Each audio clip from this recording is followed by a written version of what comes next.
Hi, welcome to Cadenza 440. Independence Day 2025 is coming up fast.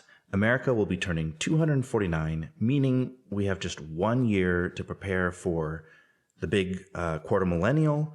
250 years, that's 1 year for each point of the stars on the flag. And that's never happened before and won't happen again until 2036. So we have 1 year to get ready. And what better way than by really getting to know the Stars and Stripes Forever. It's an 1896 march by John Philip Sousa. Let's look at this gorgeous score by the United States Marine Band, specifically the flute part, because it has most of the elements that I want to go over. We're going to start in measure 54, where the key changes from E flat with 3 flats, E flat major with 3 flats, to A flat major with 4 flats, and the melody begins here on the E flat.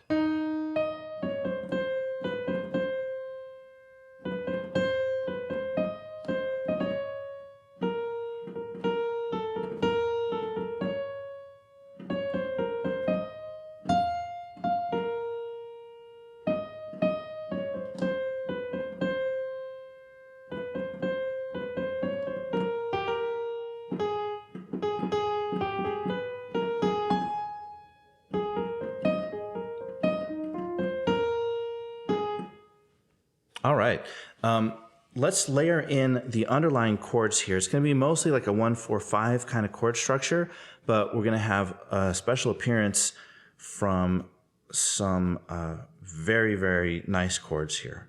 All right, here we go. So this would be A flat, the underlying chord for this section. E flat, so the 5. E flat 7. Back to A flat. D flat, so the subdominant or the 4. E flat, so the dominant. Back to A flat. And now here we have a new chord.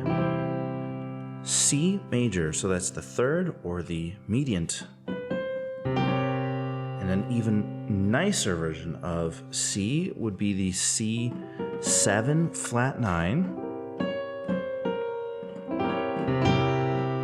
And I want you to get a feel for what a 7 flat 9 chord sounds like, because it's gonna come back later in the song. F minor, so that would be the 6 or the submediant. D flat major, changing to this incredible D flat minor 7 before resolving to the A flat.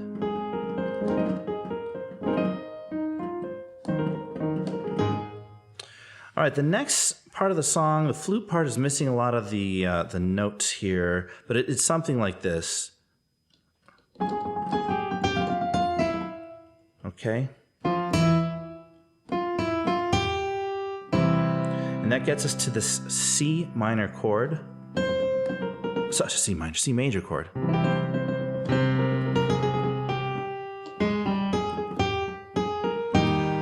And that gets us to the E flat major. And I kind of feel like this part of the song is heavily E flat oriented, even though the key signature doesn't change back to 3 flats. It stays at 4 flats, but I kind of feel like this part of the song is in E flat.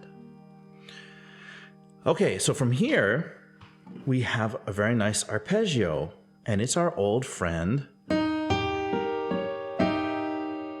flat 7 flat 9.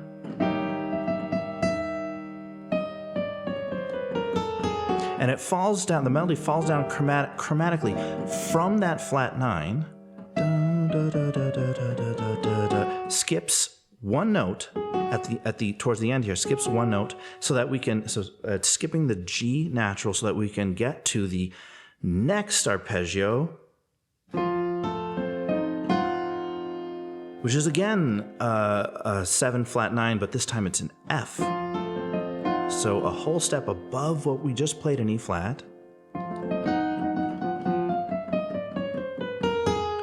Again, the same the same shape here. We're falling down from the flat 9. We're falling down chromatically, so a semitone at a time, down, skipping a single note, which in this case is the A natural, so that we can get to the next arpeggio, which is E flat major, but in the first inversion, so the low note here is the G natural. Okay. So what kind of chord is this? What kind of chord is this B flat? I would call this a B flat suspended, because I'm not playing a third here. A B flat 7 because of this note here. And the F is flat, so F would be the 5, but this is now flat 5. So I would call this a B flat 7 suspended flat 5.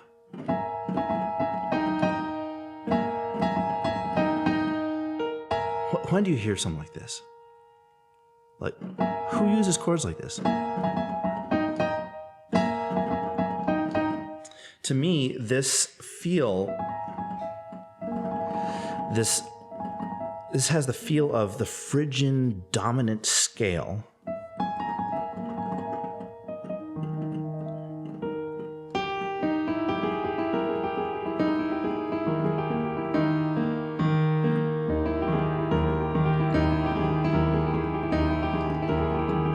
That you hear in flamenco.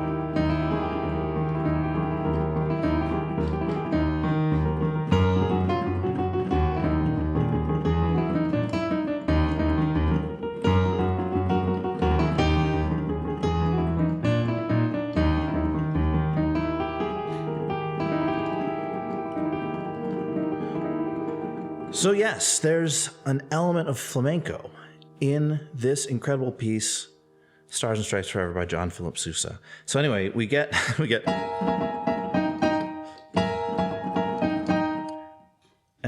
there. And one more time with that arpeggio gets us to this, the melody would be on the B flat, falling chromatically. And here's the trick to get back to the melody, which needs to start on E flat. So how do we do this? So this would be F flat, E flat, F natural, E flat, and now we go back to the melody.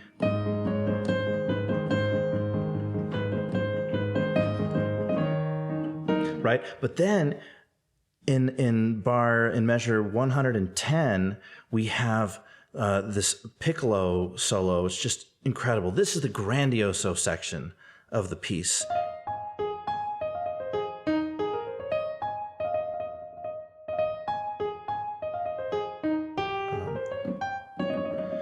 You got to get those trills right.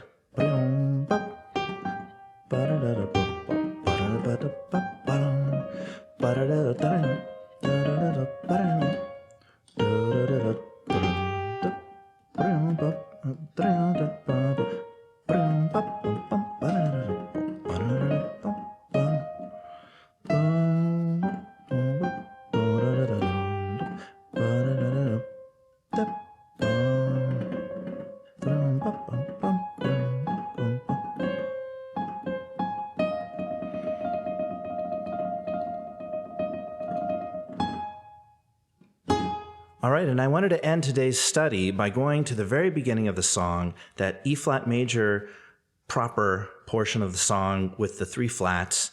And the melody starts on E flat. And the way I think of this is 8, 7, 6. So we're falling from the 8, 7, 6. We're falling down towards the 5, towards the dominant. But we don't get there by falling. Instead,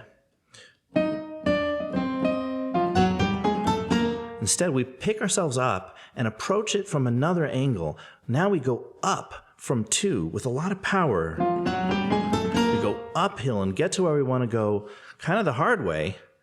And so maybe there's an allegory in here. I'm sure there is. But what a way to open this march. It's just incredible.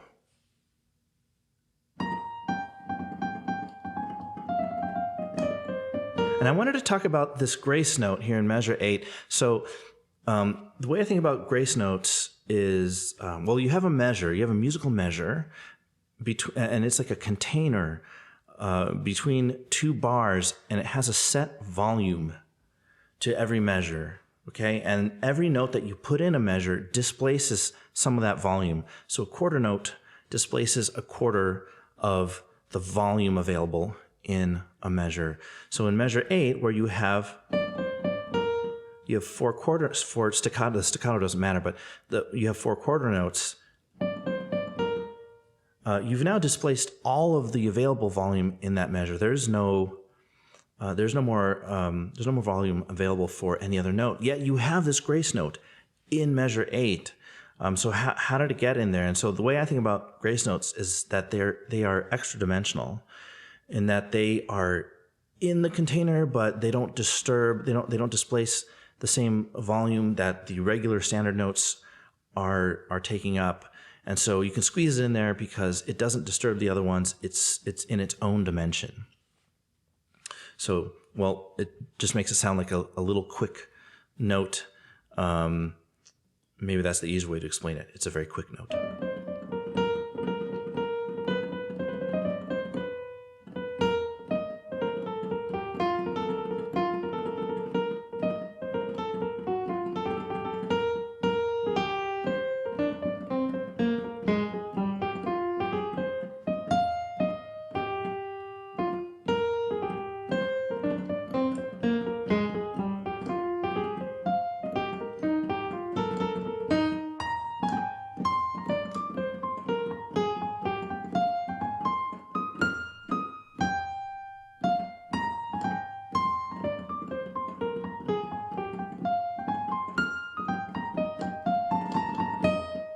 Okay, so check out The Stars and Stripes Forever by John Philip Sousa, and Happy Independence Day.